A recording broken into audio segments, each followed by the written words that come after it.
ঈশ্বরের নিজের দেশে ভারত নিউজিল্যান্ডকে হারিয়ে সিরিজ 4-1 জিতে নিল। এই দিনের ম্যাচে ভারতীয় দলের অনেক রেকর্ড তৈরি হলো।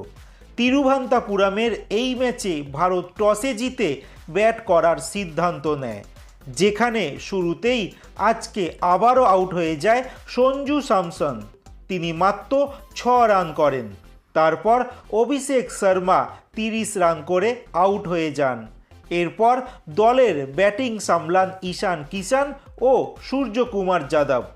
দলীয় 185 রানের মাথায় আউট হয়ে যান সূর্যকুমার যাদব, তিনি 63 রান করেন। এরপর ঈশান কিষান নিজের প্রথম শতরান পেলেন, 43 বলে 103 রান করেন।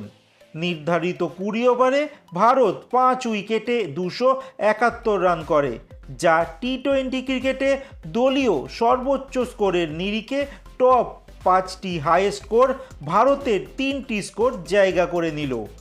এছাড়া কোনো সিরিজে সবচেয়ে বেশি 6 মারার রেকর্ডও হলো আজকে। এর আগের রেকর্ড ইংল্যান্ড বনাম ওয়েস্ট ইন্ডিজ সিরিজে 64টি 6 মারার রেকর্ড ছিল। সেই রেকর্ড ভেঙে 69টি 6-এর রেকর্ড হলো এই সিরিজে। এত বড় রানের টার্গেট চেস করতে নেমে প্রথমেই নিউজিল্যান্ড টিম সেই ফাট আউট হয়ে যায়।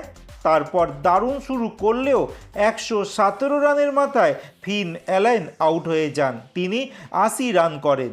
তারপর বিক্ষিপ্তভাবে উইকেটের পতন হতে থাকে, কিন্তু রানের গতি ঝড়ের মতো চলতে থাকে। নির্ধারিত 20 ওভার আগেই পুরো টিম আউট হয়ে যায় 225 রানে। ভারত জিতে যায় 46 রানে আর সিরিজও জিতে নেয় ভারত। ম্যাচ সেরা হয় ঈশান কিষান ও সিরিজ সেরা হয় সূর্যকুমার যাদব।